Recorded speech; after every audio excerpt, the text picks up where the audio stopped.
मैं शपथ लेता हूँ कि अपने लक्ष्य से कभी नजर नहीं हटाऊंगा। I will always be proud to be. क्यों करना है आईटी? ऐसा क्या है आईआईटी में? आईटी करनी है, आईटी करनी है। क्यों करनी है आईटी? आईटी ही क्यों? आईटी इसलिए करो क्योंकि टफ है और टफ बैटल लड़ने में कॉन्फिडेंस आता है। लाइक जैसे मुंबई में लोग हीरो हीरोइन बनने, बड़े आदमी बनने, एक अच्छी जिंदगी कमाने के ख्वाब लेके जाते हैं, कुछ ऐसे ही राजस्थान के कोटा शहर में देश भर से बच्चे सपने लेकर आते हैं। सपने अपने ड्रीम कॉलेजेस के, आईआईटीज के, एम्स के, गवर्नमेंट कॉलेजेस के। ये देश भर के कोने कोने से अलग अलग बैकग्राउंड के आए बच्चों में एक चीज कॉमन होती है, अल्हड़ उम्र की अंधी दौड़, जिस दौड़ में न जाने कितनों को अपनी मंजिल भी नहीं पता होती और अधिकांश को वहां तक पहुंचने का सही रास्ता।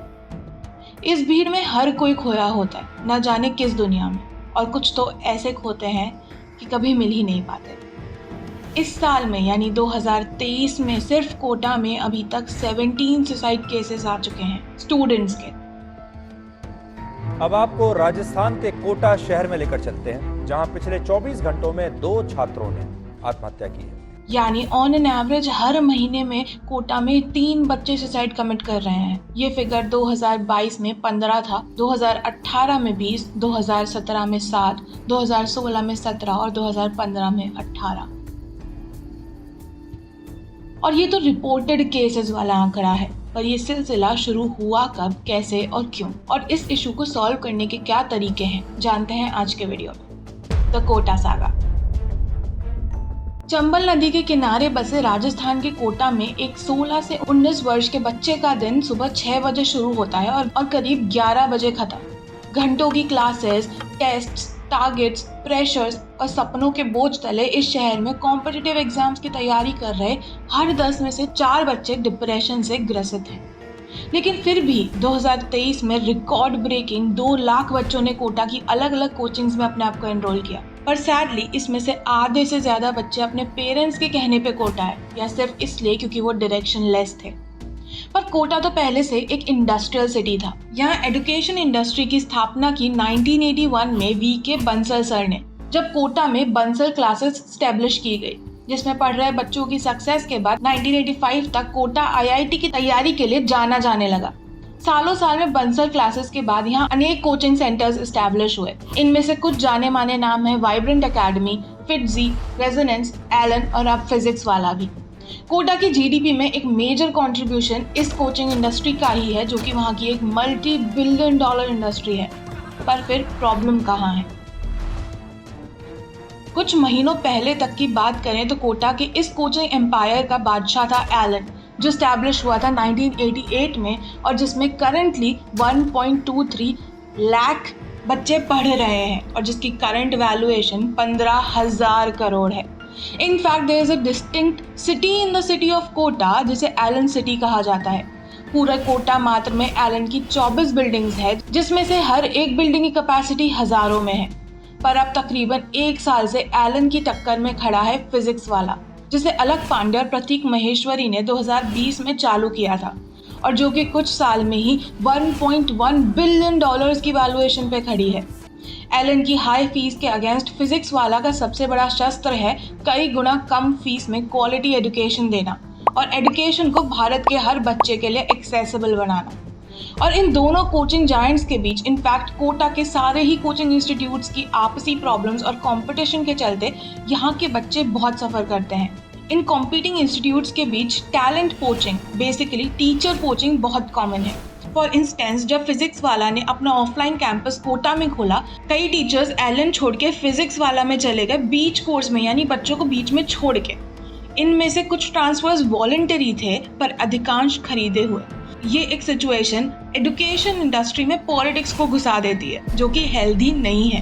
देखते ही देखते टीचर्स के साथ काफी स्टूडेंट्स ने भी एक कोचिंग से दूसरी कोचिंग पे शिफ्ट किया और कई कंफ्यूजन में रह गए। उनकी कंसिस्टेंसी टूट गई और एक टीचर से दूसरे टीचर को अडेप्ट करने में जनरली बच्चों को टाइम लगता है। इस स्विच से स्टूडेंट्स की परफॉर्मेंस पे सिग्निफिकेंटली एडवर्स इम्पैक्ट देखने को मिला।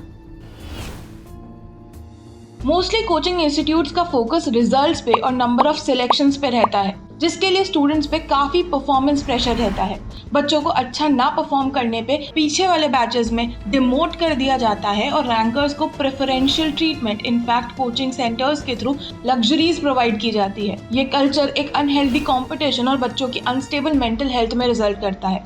इसी highly result oriented study pattern के चलते कई बार स्टूडेंट्स के कॉन्सेप्ट्स क्लियर ही नहीं हो पाते और फिर बचते हैं शॉर्टकट्स और tricks, and shortcuts solely cannot pave the way to success।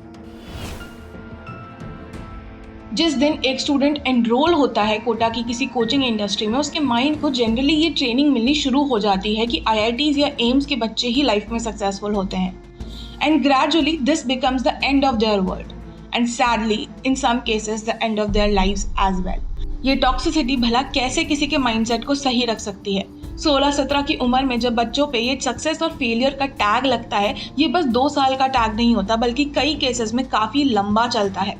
एक इंसान का सेल्फ कॉन्फिडेंस पूरी तरह गिर जाता है और फिर बोझ होता है एक्सपेक्टेशंस का, घर वालों के एक्सपेक्टेशंस का, टीचर्स के एक्सपेक्टेशंस का, एंड मोस्ट इम्पॉर्टेंटली खुद से खुद के एक्सपेक्टेशंस का।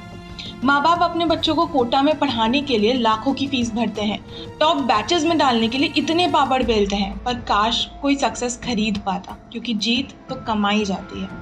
ये एटमॉस्फेयर और प्रेशर एक समय बाद बच्चे के लिए जहरीली गैस बन जाता है, जिसमें उसका दम घुटने लगता है और अक्सर वो किसी को बोल भी नहीं पाता, क्योंकि he has always been a bright student या फिर he has always been a failure. ये तो होना ही था। ये वीडियो कोचिंग इंस्टीट्यूट्स या पेरेंट्स या बच्चों के अगेंस्ट नहीं है, बल्कि बस एक और एफर्ट है, ये एक या कह लो रिमाइंडर है कि प्रॉब्लम्स को अब इग्नोर नहीं किया जा सकता, लाइटली नहीं लिया जा सकता। अब चलते हैं सॉल्यूशंस की तरफ। What should a student change? In one word, mindset. Because IIT और AIIMS is not a guaranteed ticket to success. ये दुनिया का अंत नहीं है, ये आपकी कैपेबिलिटीज का भी इकलौता मापदंड नहीं है। हर इंसान का learning pattern, interest, capacity, talent अलग होता है। Identify it and that will be the ticket to your growth. Secondly, hard work नहीं, smart work is in trend my friend. And thirdly, किसी की भी एक्सपेक्टेशंस आपसे ज़्यादा ज़रूरी नहीं है। Also learn to handle pressure and risk positively, क्योंकि सिर्फ इसी स्किल के वजह से IITians सक्सेसफुल होते हैं या स्टैंड आउट करते हैं। और हाँ, आपकी मानसिक और शारीरिक हेल्थ दोनों ही आपके रिजल्ट पे बहुत हद तक इन्फ्लुएंस डालती है। Always remember. Now what should a coaching institute change? Coaching institutes को अपनी टीचिंग मेथडोलॉजी का रूट एजुकेशन बनाना चाहिए, ना कि रिजल्ट। सेकेंडली, ये इंटरनल पॉलिटिक्स और अनहेल्दी कंपटीशन जिसके वजह से स्टूडेंट्स को इतनी प्रॉब्लम्स होती है, उससे डील करने के लिए कलेक्टिवली एक मैकेनिज्म बनाना चाहिए, म्यूचुअल अंडरस्टैंडिंग के आधार पे। कलेक्टिव मेजर्स जैसे joint sessions, special classes bye senior professors, irrespective of coaching enrolment, ये कि बच्चा किस कोचिंग में एनरोल्ड है उसके लिए स्पेशल क्लासेस लेनी चाहिए। बैच साइज और फीस दोनों को ही रिड्यूस करना चाहिए ताकि objective of educating children actually fulfil हो। स्टूडेंट्स की काउंसलिंग को पेपर एंड स्पिरिट दोनों में एग्जीक्यूट करा जाना चाहिए और हर लेवल पे स्टूडेंट्स की मेंटल हेल्थ का ध्यान रखा जाना चाहिए। Now what should the parents do? Know that आपका बेटा और शर्मा जी का बेटा एक सा नहीं है। One size will not fit all. आपका इंटेंशन क्लीन होता है, लेकिन उसमें अंडरस्टैंडिंग की भारी कमी होती है। कम्युनिकेशन गैप कम करिए। अपने बच्चों से दोस्त बन के बात करिए ताकि वो आपको उसकी ताकत माने, वीकनेस नहीं, ताकि वो कभी अकेला ना फील करे, जो कि अक्सर बच्चे इस उम्र में इस माहौल में करते हैं। Together we can make a difference. ये लाखों की भीड़ अपने सही ठिकानों पे होती, ना कि होड़ में भेड़ का हिस्सा बनती, तो शायद इंडिया आज अलग ही होता। हर बच्चा अपनी स्किल पे, अपने पोटेंशियल पे काम कर रहा होता और वो होती असल में सक्सेस। इस वीडियो में शायद ऐसे एलिमेंट्स कम हैं जो कि आपको नए लग रहे होंगे, बट स्टिल ये वीडियो ज़रूरी थी क्योंकि हम अब भी नज़रअंदाजी की परत अपनी आंखों पे चढ़ा के बैठे हैं। ये उम्र बच्चों की ग्रो करने की है, डेवलप करने की है, खुद को, अपनी स्किल्स को और जीने की है, तो उन पे अपनी नाकामियों या ख्वाबों का बोझ नहीं डालते हैं, है ना? अगर आपको वीडियो अच्छी लगी हो तो do subscribe to the channel, hit the like button and share the video ताकि इस वीडियो का पर्पस एक्चुअली फुलफिल हो। जय हिंद। Thanks for watching.